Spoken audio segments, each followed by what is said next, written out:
नमस्कार दोस्तों। मैं एक शराबी हूँ। मेरा नाम शकील है। हाय हाय शकील शकील भाई। भाई। है। आज ईश्वर की असीम कृपा है और मेरे अल्कोहलिक एनोनिमस के भाइयों का साथ है। इसलिए आज के दिन शराब के पहले जहरीले घुट से दूर हूँ और एक अच्छा जीवन जीने की ईमानदारी से कोशिश कर रहा हूँ। दोस्तों, मैं सबसे पहले नवजीवन समूह का आभारी हूँ कि उन्होंने मुझे यहाँ पे अपने अनुभव रखने का मौका दिया। मैं नागपुर से हूँ और जागृति ग्रुप का सदस्य हूँ। दोस्तों, आज का जो विषय है importance of meeting and sponsor, इस पे मैं अपने थोड़े बहुत अनुभव रखने की कोशिश करूंगा। मेरा 20-22 साल का दोस्तों शराबी जीवन रहा। पहली बार अल्कोहलिक एनोनिमस में आया था तो 13-14 साल का शराबी जीवन बोलता था। लेकिन यही दो विषय जो आज मेरे को दिए गए, इसको सही रूप से ना समझने के कारण यहाँ हमारे पुराने सदस्य बोलते हैं की बीमारी बढ़ते रहने वाली है।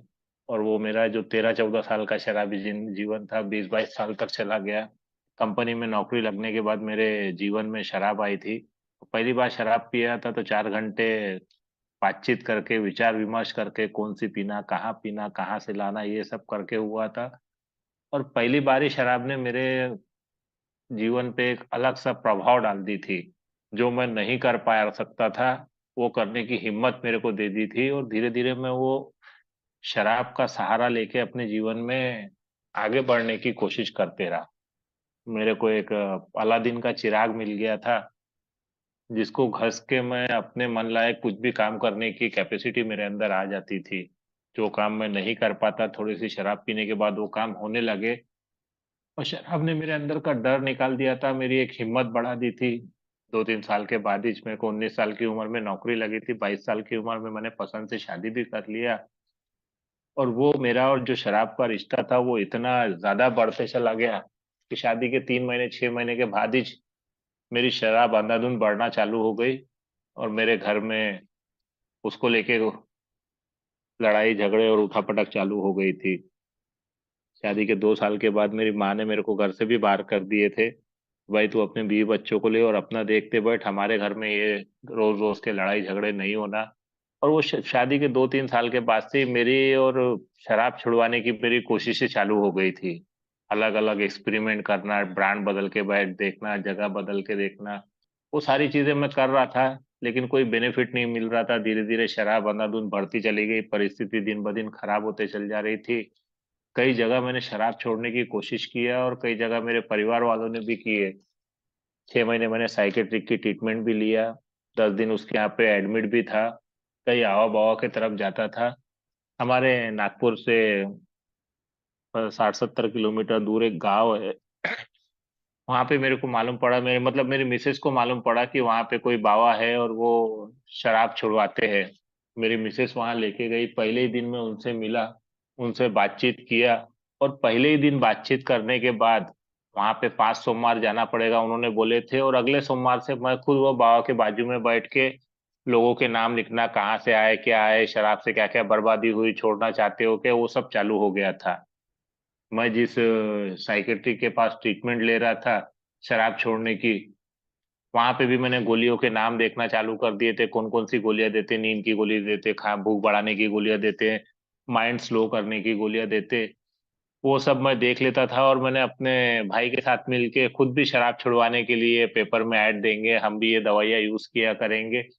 मैं शुरुआत से मेरे जीवन में शराब प्रॉब्लम बन गई है, लेकिन मेरा ये जो अति शानपन, अपने आप को जरूरत से ज्यादा होशियार समझने की जो कोशिशें थी, मैं खुद शराब छोड़ने की जाने की का बाद भी वहां पे अपने दिमाग लगाने की कोशिश करता था। कुछ चीजें इंटरनेट से मालूम पड़ जाती थी, कुछ चीज मेरी भी पढ़ाई ऐसी थी कि जो मेरे को मालूम पड़ जाता था, कोई मजमुआ दे देता था, कोई कपूर का पानी देता था, कोई एंटाबूस की गोलियां देता था। और मेरे को मालूम था कि ये सब चीजें अगर शराब के ऊपर ये दवाइयाँ वगैरह लेता हो तो केमिकल रिएक्शन होगा और खून की उल्टियाँ और दारू बाहर फेंकना चालू हो जाएगा। मेरे साइकेट्रिक की जब ट्रीटमेंट चालू थी तो मेरे मिसेस को उसने एक गोलियां दिया था, शायद वो एंटाबूस की गोली थी वो। और उन्होंने मेरे मिसेस को बोले थे कि जब भी ये घर से बाहर निकलने जाए तो इसको सवेरे एक गोली खिला दिया करना। मैं जानता था कि वो गोली खाने के बाद उसका रिएक्शन होता है और शराब नहीं पी सकते, वो पूरा अल्कोहल बाहर फेंकता है। उसने मेरे को वार्निंग भी दिया था कि इसके ऊपर अगर गोली खाने के बाद तू शराब पिएगा तो तेरे को खून की उल्टियां होंगी और तू मर भी सकता है। लेकिन उसके बाद भी मैं शराब गोली खाने के बाद बाहर निकलता था और जाके टेस्ट करता था कि सही में मेरे को उल्टी हो रही कि नहीं हो रही। एक पैक पी लिया, दो पैक पी लिया, उसके बाद थोड़ी देर के बाद नशा आ जाता था और उसके बाद फिर उल्टियां होना चालू होती थी, और वो इतनी बढ़ती चली गई थी कि कई बार ब्लड निकलना मेरे को चालू हो गया था, जिसके कारण पूरी अतरियों में मेरे छिल गए थे, छाले आ गए थे। ये सारी चीजें होने के बाद भी कहीं भी मैं ये मानने को तैयार नहीं था कि शराब मेरे जीवन में प्रॉब्लम हो गई है। क्योंकि मेरा पीने का पैटर्न रहता था कि जब भी मेरे घर में कोई लड़ाई झगड़ा हो जाता था, कोई पैसे की कमी हो जाती थी, मेरी तबीयत खराब हो जाती थी, तो मैं 6 महीने साल भर के लिए कभी भी शराब बंद कर देता था। अल्कोहलिक एनोनिमस में आने के पहले भी मैंने एक दिन, होली का टाइम था, होली का दिन था वो, और सवेरे से लेके मैं कंटिन्यू शराब पीते रहे। रात को 12 बजे वो दारू की दुकान बंद हुई तो वो जो काउंटर पे बैठने वाला था वो मेरे को पहचानता था। मेरी हालत पूरी खराब हो गई थी, उसने मेरे को उठा के घर तक के छोड़ के आया, वो दुकान वाले नहीं। और दूसरे दिन मैं सवेरे 9 बजे उठ के अपने ड्यूटी पे गया और 2 बजे 3 बजे तक के मैं इतने नशे में था दूसरे दिन भी, क्योंकि खाली पेट कितनी शराब पिया था मेरे को मालूम नहीं। और 3-4 बजे के बाद मेरे को विचार आया कि शकील, अपनी हालत बहुत खराब हो गई है, अपन खड़े नहीं हो पा रहे, कंपनी में किस 4 लोग देख रहे हैं अपने साथ, अब अपन ने शराब बंद कर देना चाहिए। और वो होली के दूसरे दिन के बाद से मैंने वो बस पक्का निर्णय कर लिया कि बस अब आज के बाद शराब नहीं पिएंगे। और मैंने 3 साल तक के शराब बंद रखा था। वो शराब बंद रखने के कारण 3 साल की शराब की दूरी की वजह से जो मेरी मिसेस की जॉब छूट गई थी, एक दूसरी जॉब चालू हो गई, मेरे ऊपर भी जो कर्जा हो गया था, धीरे धीरे वो कर्जा खत्म होने लगा था। 4 लोगों में फिर से समाज में एक स्थान बनने जा रहा था कि नहीं भाई, अब ये सुधर गया, अब ठीक हो गया। एक सिंगल रूम में रहता था मैं, वो सिंगल रूम से 2 रूम में रहने आ गया था, किराए के मकान में, गाड़ी घोड़ा सब बराबर हो गया। और 3 साल के बाद मेरे मन में विचार आया कि यार अब सब कुछ बराबर हो गया, अब अपन बियर पी सकते हैं। और उस समय वो जो लॉटरी का चलता था, मेरा एक लॉटरी खेलना और वो चालू हो गया था। मैं अपने घर से बहुत दूर जाके लॉटरी की दुकान में लॉटरी खेलते बैठा था। वो उस समय 15 मिनट आधा घंटा टाइम रहता था टिकट निकालने के बाद रिजल्ट आने के लिए। और वो दुकान लॉटरी वाले ने मेरे को बोला, भैया कहाँ गर्मी में यहाँ बैठे हो, बोले जाओ बाजू में बार में कूलर में बैठो, बोले 15 मिनट के बाद रिजल्ट आएगा तब देख लेना। मैं वो 15 मिनट के लिए बार में जाके बैठा और बैठे बैठे विचार आया कि अब पैसे पानी सब कुछ बराबर हो गए, सब ठीक चल रहा है, अब अपन 3 साल के बाद थोड़ी बहुत बियर तो पी सकते हैं। दोस्तों, मैंने 2 दिन बियर पिया, 2 दिन विस्की, और चौथे पांचवें दिन फिर किस तरह से मेरे जीवन में वही देशी दारू आ गई। और उसी लेवल पे, जिस लेवल पे 3 साल मैंने पहले बंद किया था, फिर उसी लेवल पे मैं वो शराब की मेरी शुरुआत हो गई थी। उस समय मेरे को 1 हफ्ते के बाद बहुत बुरी तरीके से वहां पे एक साइकिल वालों ने मार पीट के मेरे को ऑटो में डाल के घर भेजे थे। वो बहुत, उस समय मेरी सिचुएशन खराब हो गई थी और मैं सोचता था कि यार ऐसा मेरे साथ क्यों हो गया।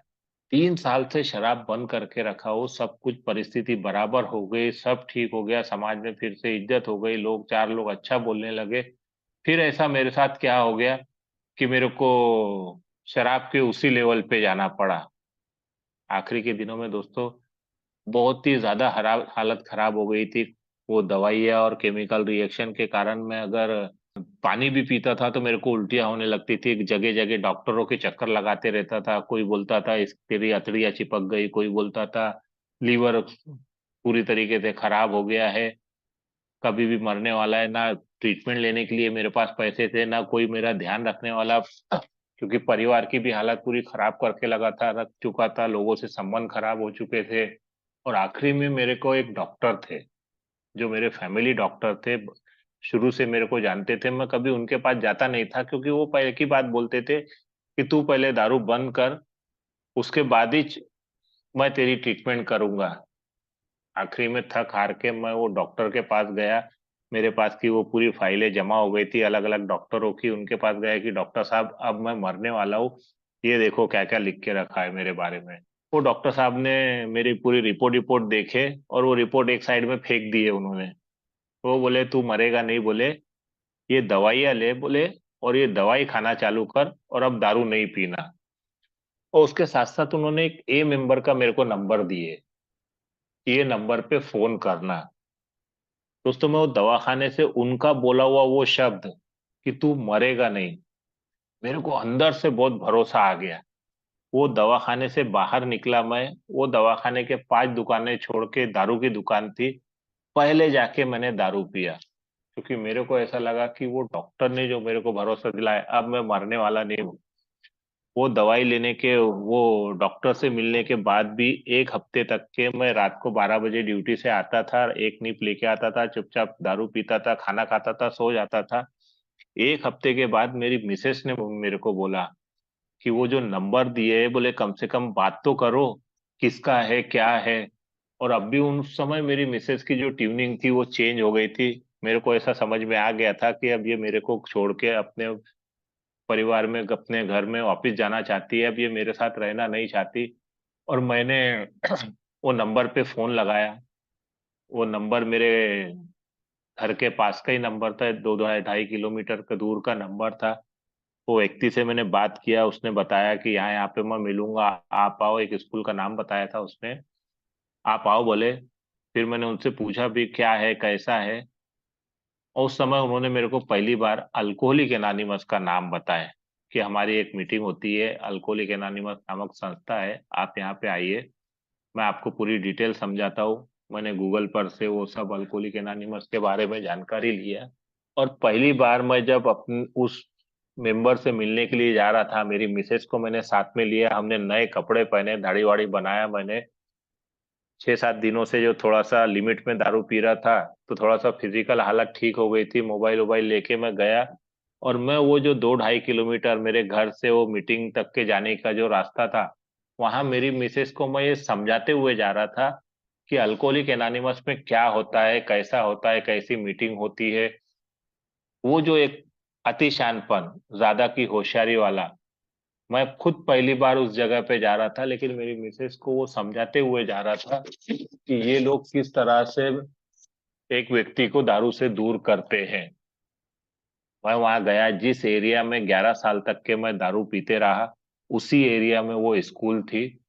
और वहां पहली बार मैंने उनसे बातचीत किया। वो व्यक्ति अपने अनुभव बता रहा था। मैं अपने अंदर से तैयारी लेके गया था कि ये मेरे को कुछ तो भी पूछे कि क्यों पीता है, कैसे पीता है, क्या कारण है, कौन सी पीता है, कब पीता है। और मैं हर बार उसको अपनी सफाई दे सकूं। क्योंकि इसके पहले जहां पे भी मैं दारू छोड़ने गया था, वहां पे वो लोग जब बोलते थे तो मैं उनको इतने घुमा फिरा के समझाता था कि देखो मेरा दारू पीना कितना सही है। हमारे नागपुर में एक बड़ा मेडिकल कॉलेज है, और वहां पे एक साइकेट्रिक डिपार्टमेंट है। मेरी मिसेस एक बार वहां पे मेरे को लेके गई थी वो डॉक्टर से मिलने। उस समय उसने मेरी मिसेस को बाहर बिठाया और मेरे को अंदर बुला के पूछ रहा था, तुम भाई कितना पीते, कहाँ पीते, कौन सी पीते।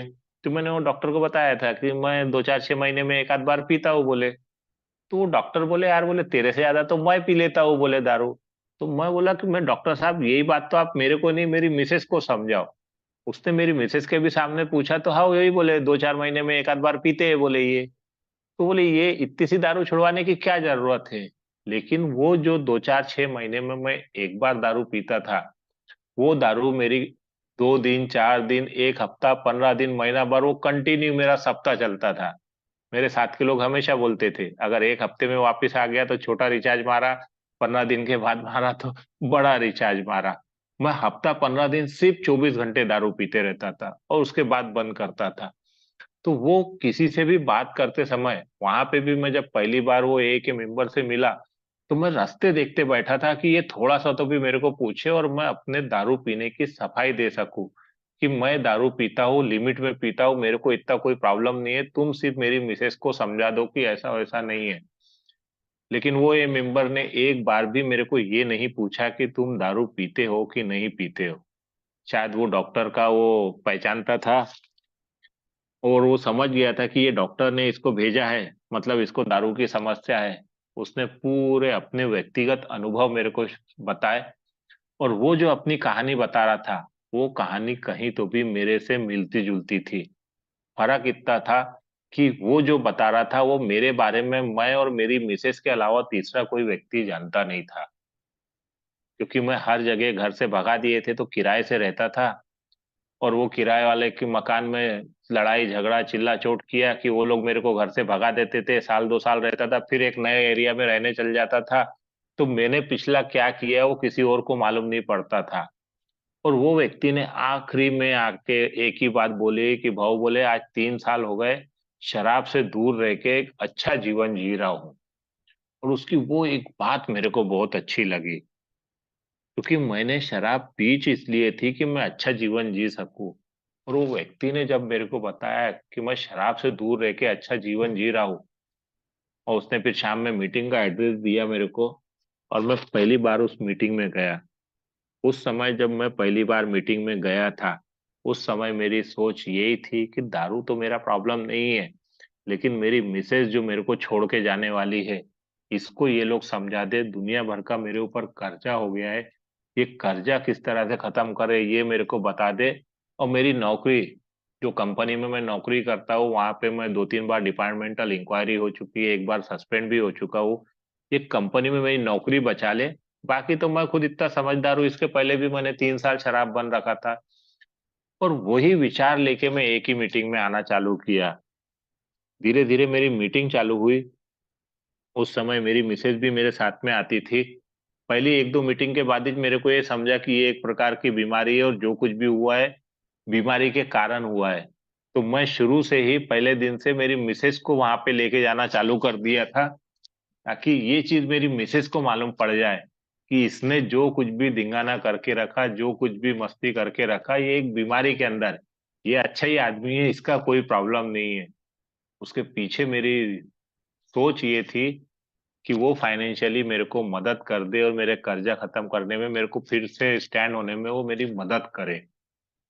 और वही चीजें मेरी चालू हो गई। वहां पे जो मेरे को बोलते थे आज सवेरे यहाँ मीटिंग है यहाँ पे आ जाना, शाम में उस ग्रुप में मीटिंग है वहां आ जाना, मैं अलग अलग ग्रुपों की जाके मीटिंगें करने लगा, और वहां सुनते रहता था।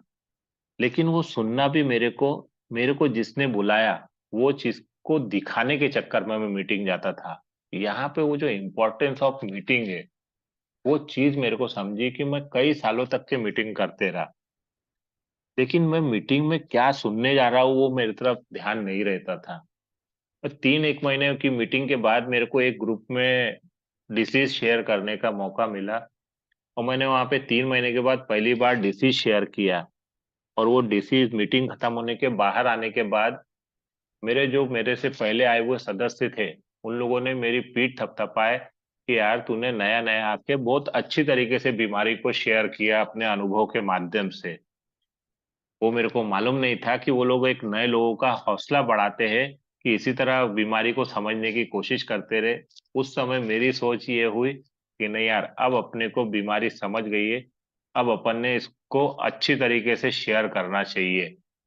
और उस दिन के बाद से मैंने बीमारी सुनना बंद कर दिया। मेरे को ऐसा लगने लगा कि अब अपने को बीमारी समझ गई, अब अपना काम है बीमारी को समझाना लोगों को। वो विचार के कारण क्या हुआ कि फिर मैं जो मीटिंग सुनने जाता था, वो सुनने जाने की जगह मैं मीटिंग सुनाने जाना चालू कर दिया। मैं घर से निकलता था 7 बजे, वो भी कभी, तो मेरे को मालूम था अगर सवेरे जल्दी जाके 7 बजे अगर मीटिंग में पहुंचूंगा तो वो लोग बीमारी का एक आध विषय देंगे, 7:15 बजे पहुंचूंगा तो रिकवरी का एक आध विषय देंगे। और वो चक्कर में मैंने बिग बुक पढ़ना चालू कर दिया, 12x12 पढ़ना चालू कर दिया। बड़े बड़े जो सीनियर सभासद है उनकी शेयरिंग सुनना चालू किया। और वो जो सुनता था वही कॉपी पेस्ट करके, वही सुना हुआ अपने अनुभव में वही रख देने का।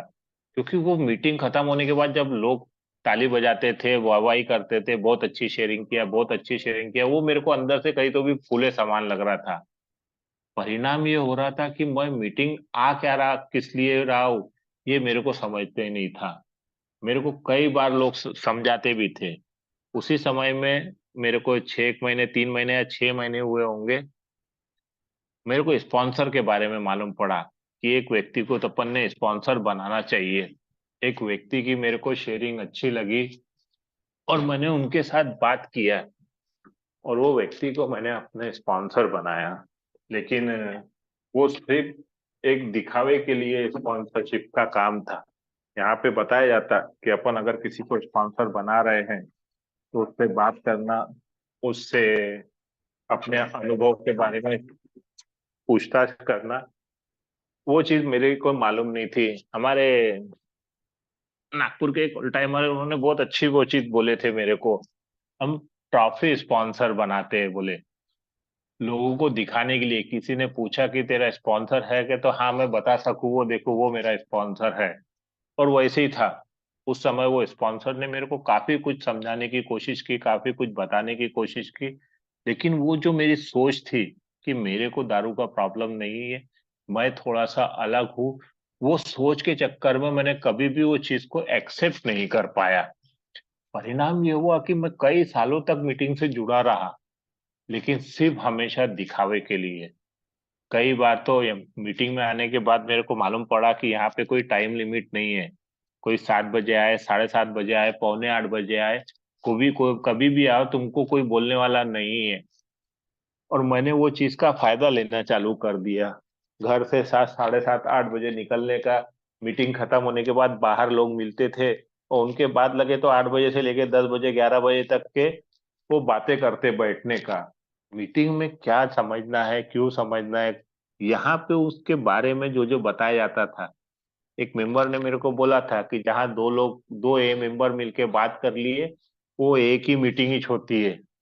और मैंने अपने हिसाब से रास्ते चलते चलते मेरे को कोई ए मेंबर मिल गया, उसके साथ रुक गया, उसके साथ चाय के दुकान पे, पान ठेले पे खड़े होके बातें कर रहा है, और घर में आके बता दिया हो हमारी दोनों लोगों की मीटिंग हो गई।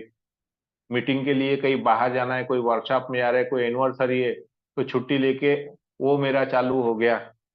बीवी को खाली पीली टप्पी देना, देख मेरे को मीटिंग में जाना है, वो एनिवर्सरी है वहां जाना जरूरी है, वो वर्कशॉप है वहां जाना जरूरी है, ड्यूटी नहीं भी गया अब तू पैसे ही देखते बैठेगी क्या। इस तरह से अपने हिसाब से अपनी चीजों का फायदा लेते रहना, यही परिणाम है कि ये मेरे को क्या बताना चाहती है, मीटिंग में मेरे को जाके क्या सुनना है, वो कभी समझने की कोशिश ही नहीं किया मैंने। परिणाम वो कि वो चीज जो मेरे को मिलना चाहिए थी वो नहीं मिल पाई। मैं ए में आने के बाद भी 3 महीने, 6 महीने मेरे को शराब की दूरी मिलती थी, और उसके कारण जो मेरे जीवन में थोड़ा बहुत परिवर्तन आता था, थोड़े से पैसे आने लग जाते थे, शारीरिक हालत ठीक हो जाती थी, काम ड्यूटी पे मैं बराबर जाने लगता था, परिवार वाले थोड़ा सा खुश रहने लग जाते थे। मेरे को लगता था यही तो चाहिए मेरे को। अब 6 महीने हो गए, सब कुछ बराबर है। अब एक दिन गए, नहीं भी गए मीटिंग तो क्या होता। और एक दिन, 2 दिन मीटिंग नहीं गया कि वो कब धीरे धीरे गैप पड़ना चालू हो जाती थी। मेरे को एक बार, एक मेरा बर्थडे भी हुआ था, और बर्थडे के बाद मैंने फिर यही चीज चालू कर दिया था। अब क्या मीटिंग ही करते रहूं क्या, काम धंधा नहीं करूं क्या, इतना सारा कर्जा है वो खत्म नहीं कर रहा हूं क्या। यहाँ पे बोलते तो है कि जो भी आके बोलता था, जो पुराने मेरे से पहले आए वो सदस्य, वो हमेशा शेयरिंग में बोलते थे कि 3 महीने, 3 लाख का कर्जा था, 4 लाख का कर्जा था, मीटिंग में आए खत्म हो गया। तो मैं मीटिंग में बैठे बैठे ये सोचते रहता था कि यार ये लोग बताते हैं कि 2 लाख का कर्जा खत्म हो गया, 4 लाख का कर्जा खत्म हो गया, कैसे खत्म हुआ ये नहीं बताते। क्योंकि मैं वो सोच वही लेके बैठता था कि जल्दी से जल्दी खत्म, कर्जा खत्म करने का तरीका मेरे को बताओ, फिर मैं कर्जा खत्म कर सकूं। लेकिन वो चीज कभी समझ नहीं पाया कि वो लोग किस तरह बोलते हैं। 1 साल के बाद मेरा बर्थडे भी हुआ था, उसके बाद मैंने सोचा कि नहीं, अब नौकरी के साथ काम धंधा भी करेंगे। उस समय के जो मेरे स्पॉन्सर थे, उन्होंने समझाए भी थे कि देख शकील, अभी ज्यादा दिन नहीं हुए, 1 ही साल हुआ, धीरे चल। लेकिन मेरी सोच ये थी कि यार इनको मेरे बारे में नहीं मालूम है, मैं थोड़ा सा अलग हूँ, दोनों मियाँ बीवी ड्यूटी करते हैं, एक ही लड़का है। मैं जल्दी से जल्दी आगे बढ़ना चाहता हूँ, मैं लोगों को दिखाना चाहता हूँ कि शकील को साल भर हो गया दारू नहीं पी रहा, तब उसके जीवन में कितना बड़ा बदल आ गया है। और वही करने की कोशिश में मैं नौकरी के साथ साथ एक धंधा भी चालू किया। धंधा करने में इतना आगे बढ़ता चला गया, सारी बैठे बैठे सिर्फ प्लानिंग ही करते रहता था, दुकान खोलूंगा, शोरूम खोलूंगा, इससे पैसा लूंगा, उससे पैसा लूंगा। वो जब प्रैक्टिकली वो चीज करने गया, तो वो मेरे को मालूम पड़ा कि मैं तो इस लायक हूं ही नहीं कि ये सब चीजें हैंडल कर सकूं। और वो मैंने जो लोगों को बता के रख दिया था कि कि शकील अब बिजनेसमैन बन रहा, नया शोरूम चालू कर रहा, अब उन लोगों को सामना कैसे करूं, तो मेरे को जाके दारू ही पीनी पड़ी। शायद उस समय मैंने अपने स्पॉन्सर के साथ जाके बात किया रहता, उनको सारी सिचुएशन बताया रहता, तो वो मेरे जीवन में वो समय जो दारू आई थी वो रुक सकती थी। लेकिन एक स्पॉन्सर के साथ जो एक रिश्ता बनना चाहिए, जो आपसी तालमेल होना चाहिए, मैं वो कभी बना ही नहीं पाया था। मेरे को ऐसा लगता था कि मेरे स्पॉन्सर को तो ज्यादा मेरे को ही समझता है।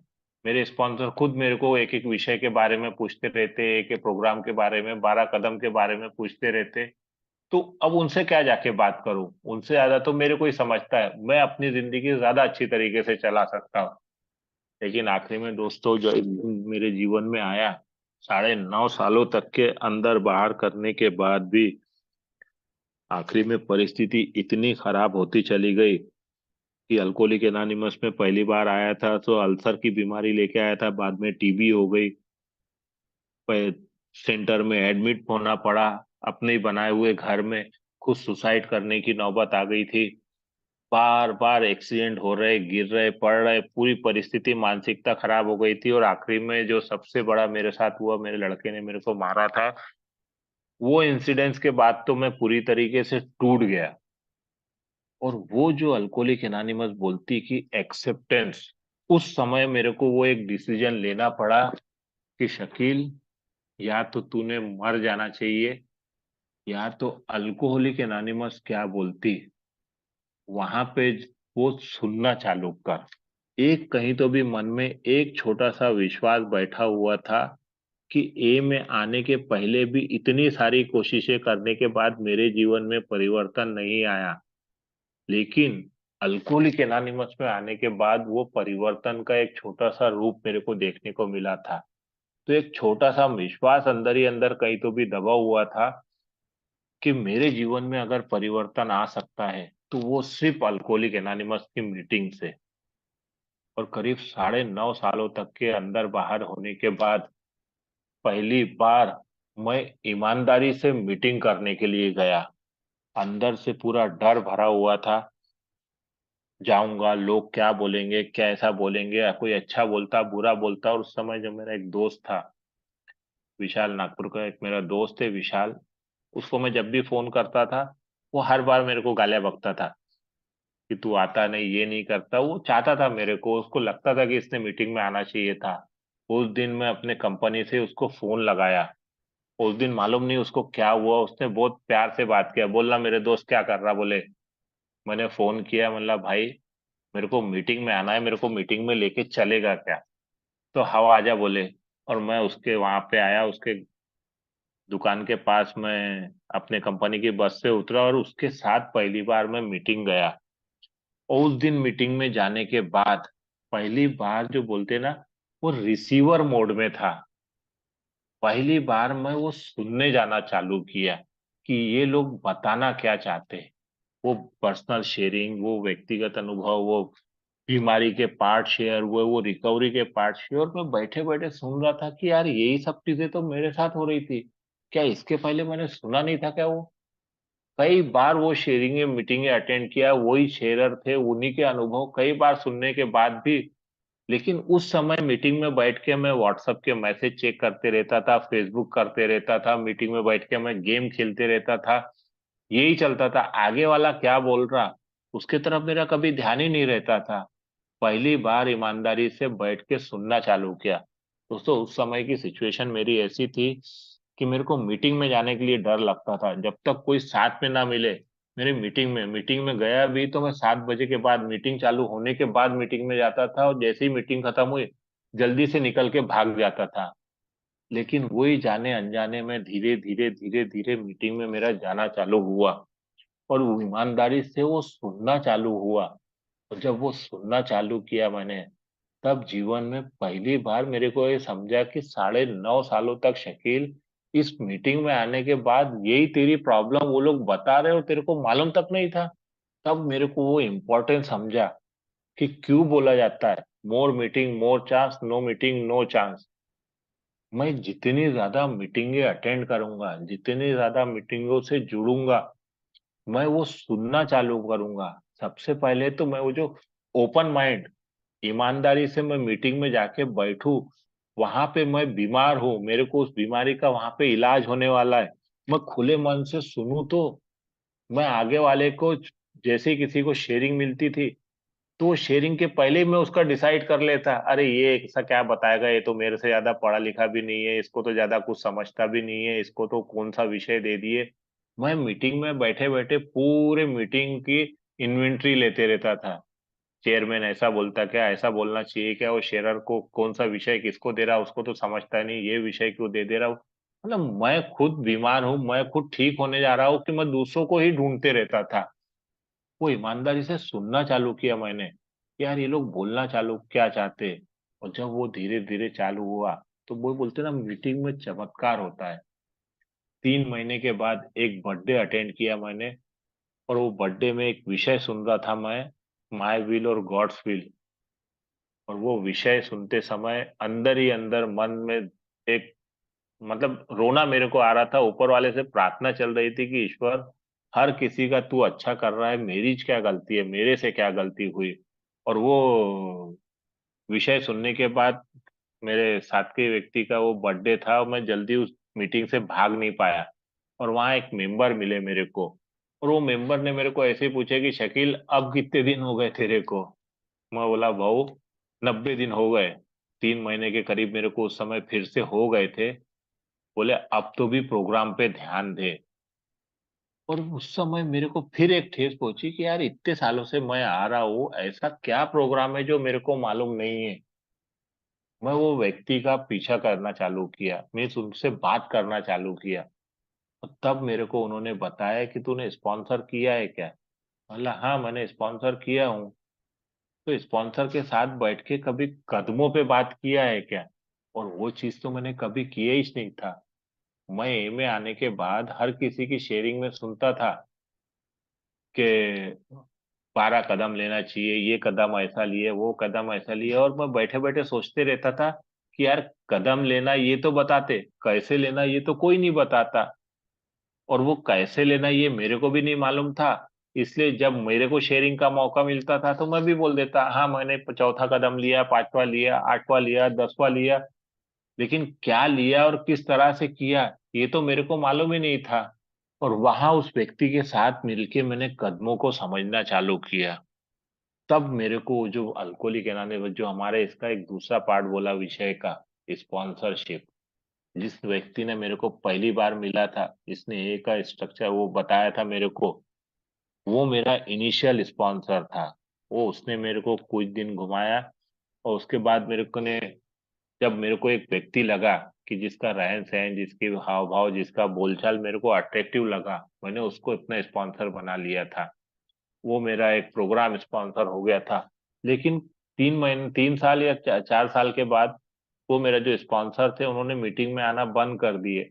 तब फिर मेरे को कंफ्यूजन हुआ कि यार मेरा स्पॉन्सर ही मीटिंग में नहीं आ रहा, तो अब मैंने क्या करना चाहिए। फिर अल्कोहलिक एनोनिमस में एक सीनियर सदस्य से बात करके जब मैंने पूछा, तो उन्होंने मेरे को बताया कि यार अगर वो मीटिंग में नहीं आ रहे हैं तो तू दूसरा स्पॉन्सर कर सकता है। और मैंने फिर उसके बाद जो आज भी मेरे स्पॉन्सर है उनको स्पॉन्सर बनाया। और उनके साथ मेरी उस समय बातचीत चलते रहती थी। लेकिन वो बातचीत क्या चलती थी, सिर्फ गॉसिपिंग, आज यहाँ मीटिंग में गया था, इसने ऐसे शेयरिंग किया, उसने वैसी शेयरिंग किया। बाद में जब मैंने दोबारा एक को सीरियसली मीटिंग में आना चालू किया, तब एक व्यक्ति के अनुभव मेरे मेरे को सुनने को मिला था, और वो चीज मैंने अपने जीवन में चालू की। मैं कभी स्पॉन्सर से अपने टॉपिक पे, मेरे क्या बर्निंग डिजायर है, मेरी क्या प्रॉब्लम चल रही है, उसके ऊपर कभी बात ही नहीं कर पाता था मैं हमेशा इधर उधर की बात करते रहता था। आज बीवी ने ऐसा बोला, आज बीवी ने वैसा बोला, देखो वो मेरे साथ ऐसा व्यवहार करती, वो अपने मायके चली गई, वो ऑफिस में ऐसा करती। एक बार मेरे स्पॉन्सर ने बोला भी था, अबे बोले तू अपनी शराब छुड़वाने आया है कि अपनी बीवी की शराब छुड़वाने आया है, कभी अपने बारे में भी बात कर लिया कर। लेकिन मेरे को ऐसा लगता था कि मेरे को तो कोई प्रॉब्लम ही नहीं है। लेकिन दोबारा जब मैंने उनसे बातचीत चालू किया, तो मैंने एक चीज करना चालू किया था। मैं दिन में ही जो मेरी प्रॉब्लम चल रही है, मैं फोन करके उनको बता देता था कि भाऊ, मेरे दिमाग में ऐसी ऐसी प्रॉब्लम चल रही है, मेरे साथ ऐसी ऐसी प्रॉब्लम चल रही है। तो शाम में जब मीटिंग के बाद उनसे मैं मिलने जाता था, मेरी बातें इधर उधर की रहती थी, लेकिन वो मेरे को बराबर याद दिलाते रहते थे कि देख, तूने वो प्रॉब्लम के बारे में बात किया था ना, उसका क्या हुआ। तो वो फिर मेरे को खींच खींच के मेरी प्रॉब्लम पे बात करवाना चालू किए। और उस समय में वो कोरोना का काम चालू हो गया था। कोरोना का एकदम से लॉकडाउन चालू हुआ, और वहां घर में बैठे बैठे मैंने अपने स्पॉन्सर के साथ मिलके वो स्टेप वर्क करना चालू किया। फोन पे बात करना, कैसा लिखना, पहले कदम पे कैसा क्या करना, दूसरे कदम पे क्या करना, तीसरे कदम पे किस तरह से काम करना।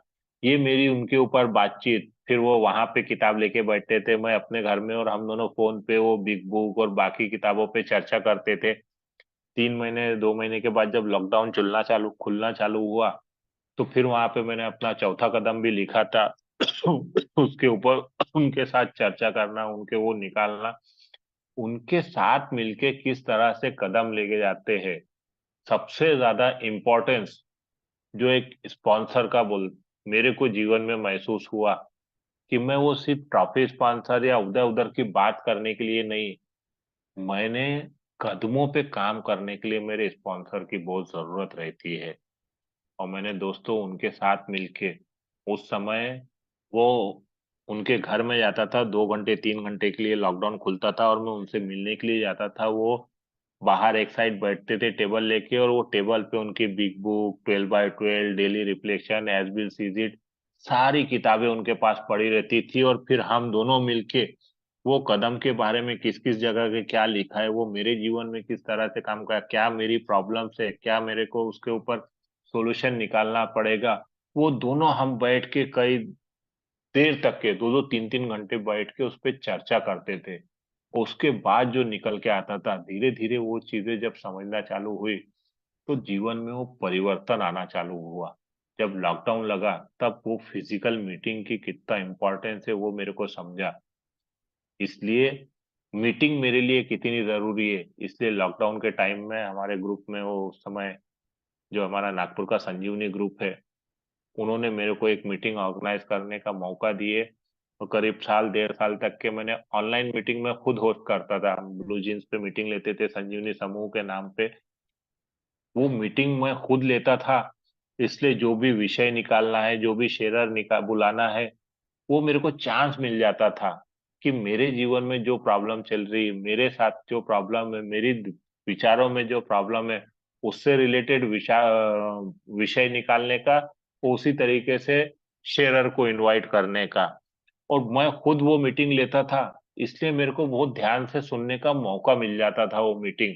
तो वो पूरी 1-1.5 घंटे की जो मीटिंग थी, हर मीटिंग मेरे को ईमानदारी से ध्यान से सुन के, कई मीटिंग में मैंने रिकॉर्ड करके भी रखा था। जो शेयरिंग को मेरी ज्यादा इंपॉर्टेंट लगती थी, उसको मैं बाद में भी 2-2 3-3 बार सुनते रहता था।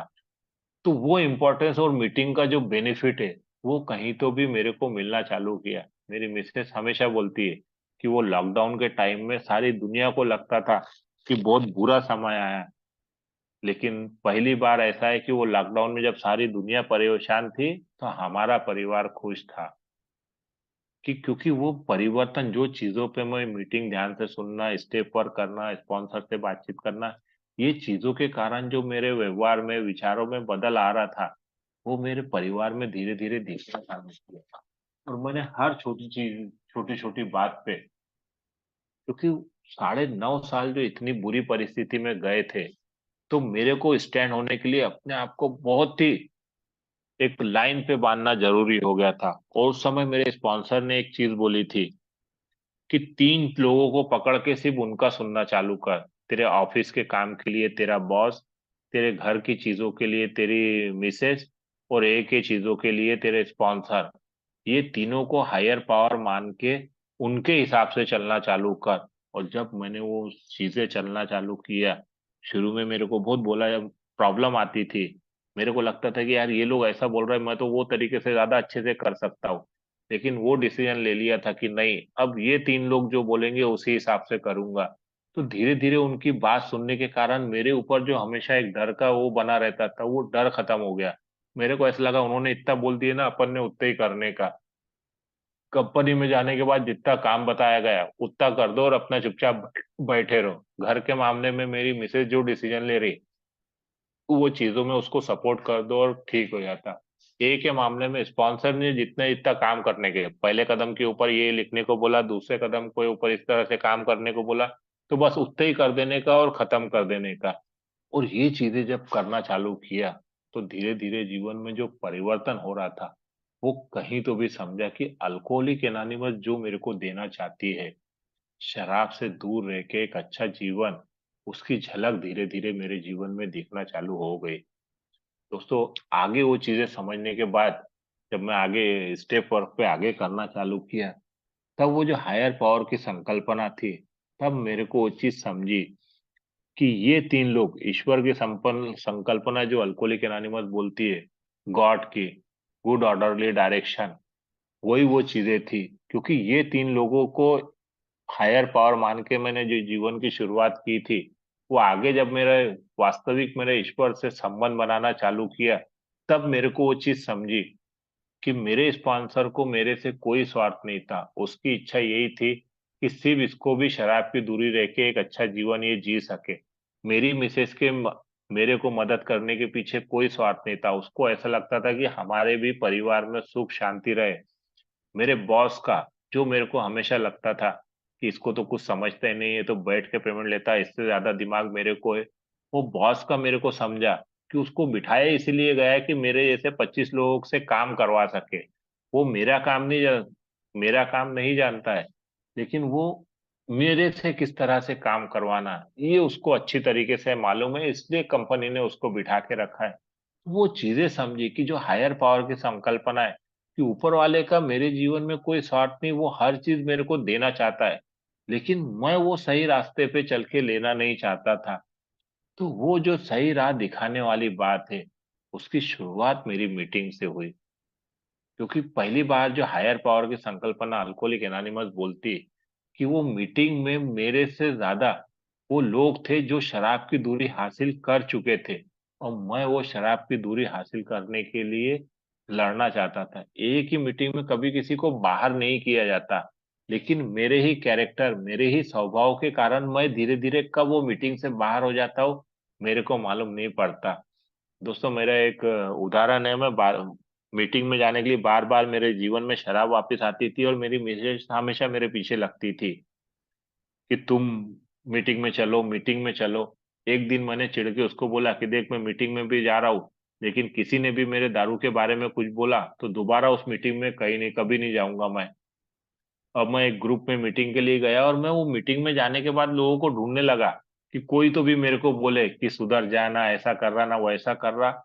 लेकिन अपने एक के मेंबर ही ऊपर वाले ने ऐसे बनाए हुए हैं, ऐसे चुने हुए लोग हैं, जो भी मिलता था सिर्फ मेरे को गले लगाता था और बस आते रहे, जो हो गया तू अब तो भी आते रहे, अब तो भी आते रहे। तो वो जो अपनापन, वो जो प्यार, वो मेरे को मीटिंग के और मीटिंग के सदस्य हमेशा देना चाहते थे। लेकिन महेश था जो अपने आप को ज्यादा होशियार, अपने आप को जो आई एम डिफरेंट की भूमिका मेरी रहती थी, अपने आप को अलग समझने के चक्कर में मैं कब वो मीटिंग से बाहर हो जाता था मेरे को मालूम ही नहीं पड़ता था। लेकिन दोस्तों, सिर्फ ऊपर वाले की मेहरबानी है कि मेरे फेलोशिप ने मेरे को हमेशा पकड़ के रखा, मेरे स्पॉन्सर ने हमेशा मेरे साथ रखा। ए में आने के बाद जब कुछ साल, 1.5 साल की मेरी शराब की दूरी मिली, तो मैं भी वो 12 स्टेपिंग के लिए एक मेंबर के तरफ जाने लगा। उसको मैं 1 महीना लेके घूमा मैं। रोज सवेरे उसके यहाँ जाता था, मीटिंग में लेके जाता था, फिर शाम में उसको यहाँ जाता था, मीटिंग में लेके जाता था, ला के लेके आता था। एक सवा महीना वो बहुत अच्छे से रखा, और सवा महीने के बाद मेरे को मालूम पड़ा कि उसने दारू पी लिया। मैंने बोला जाने दो। फिर से उसके घर गया, फिर से उसको लेकर जाना चालू किया, फिर 1 महीना वो अच्छे रखा, और फिर उसने दारू पी लिया। और दोबारा जब दारू पिया तो मैं उसके घर मीटिंग के लिए निकला था, उसके घर गया, उसके घर पे मालूम पड़ा कि वो तो दारू पी के पड़ा हुआ है। मैं उसके घर से अपनी मीटिंग करते टाइम मेरे दिमाग में इतना गुस्सा भरा था कि साला मैं अपने पैसे लगा के, अपना पेट्रोल जला के, अपना काम धंधा साइड में करके उसको इतनी मदद कर रहा हूँ, और वो जाके बार बार दारू पी ले रहा। और वो सोचते सोचते अचानक मेरे दिमाग में आया कि यार, तू भी तो 9.5 सालों तक के वो ही कर रहा था। तेरे को 2 महीने में व्यक्ति 9.5 सालों से मदद कर रहा था, उसको क्या महसूस हुआ होगा। और उस दिन मैं जिस ग्रुप में गया, मेरे स्पॉन्सर का ही ग्रुप था, और मैंने बिना कुछ बोले अपने स्पॉन्सर को जाके गले लगा लिया। उस दिन वो स्पॉन्सर की क्या अहमियत रहती है, वो मेरे को जब मैंने खुद वो काम करना चालू किया, तब मेरे को मालूम पड़ा कि मेरे स्पॉन्सर के अंदर कितना पेशेंस होगा, कितनी सहनशीलता होगी। लोग उसको भी बातें सुनाते नहीं सुनाते मालूम नहीं, लेकिन वो व्यक्ति ने मेरा हाथ नहीं छोड़ा। जब भी मैंने मदद के लिए फोन किया, वो व्यक्ति हमेशा मेरे लिए मदद के लिए आया। तो आज वो इम्पोर्टेंस समझ में आता कि शायद उसने, जिस तरह से मैं अगर किसी का हाथ छोड़ देता, शायद उन्होंने मेरा हाथ छोड़ दिए रहते, तो मैं दोबारा स्टैंड होने का मेरे को मौका मिलता कि नहीं मिलता। तो यही दोस्तों आज वो इम्पोर्टेंस और मीटिंग और वो स्पॉन्सर मेरे जीवन में समझ में आता है कि शायद मेरे को वो मीटिंग से किसी ने बाहर कर दिए रहते, तो मेरे जीवन में भी कभी परिवर्तन नहीं आया रहता, मेरे स्पॉन्सर ने मेरी मदद नहीं किया रहता। तो आज जो भी मेरा मैं जीवन जी रहा है, मेरे परिवार में जो खुशहाली है, फिर से एक अच्छा जीवन जीने की जो संकल्पना मेरे जीवन में आई है, उसमें ये अल्कोहलिक एनोनिमस की मीटिंग और मेरे एक स्पॉन्सर, इसका ही वो इम्पोर्टेंस है। और स्पॉन्सरशिप के बारे में जो बताया गया है कि पहला भी मैंने इनिशियल स्पॉन्सर थे, बाद में मैंने स्पॉन्सर किया, लेकिन उन्होंने मीटिंग में आना चालू बंद कर दिए थे, तो फिर मैंने दूसरे स्पॉन्सर किया। अभी वही चल रहा है। अभी नागपुर फेलोशिप ने मेरे को एक सर्विस का भी मौका दिए, अल्कोहलिक एनोनिमस में इंटर ग्रुप में मेरे को सर्विस का मौका मिला, तो मैंने अपने सर्विस के लिए भी स्पॉन्सर बनाया कि सर्विस में मैंने किस तरह से करना, क्या करना। हर चीज अब अपनी होशियारी नहीं, मेरे पहले से पहले आए हुए सदस्य की मदद लेके भी मैं वो काम ज्यादा अच्छे से कर सकता हूँ। तो आज मैंने फिर से सर्विस स्पॉन्सर भी बनाया हूँ, ताकि मेरे को आगे भी जीवन में अपनी होशियारी ना लगाते हुए अल्कोहलिक एनोनिमस का जो प्रोग्राम है उस हिसाब से चलने के लिए मेरे को हर बार मेरे स्पॉन्सर मदद करते रहते हैं। दोस्तों, ये जो आज का विषय था, इम्पोर्टेंस ऑफ मीटिंग और स्पॉन्सर, इस विषय पे जो भी मेरे अनुभव थे, मैंने आप लोगों के सामने की रखने की कोशिश की। मैं फिर से एक बार नवजीवन समूह का शुक्रगुजार हूँ कि उन्होंने मुझे यहाँ अपने अनुभव रखने का मौका दिया, और आप लोगों का भी बहुत बहुत धन्यवाद, आप लोगों ने शांति से मेरे अनुभव को सुना। धन्यवाद दोस्तों।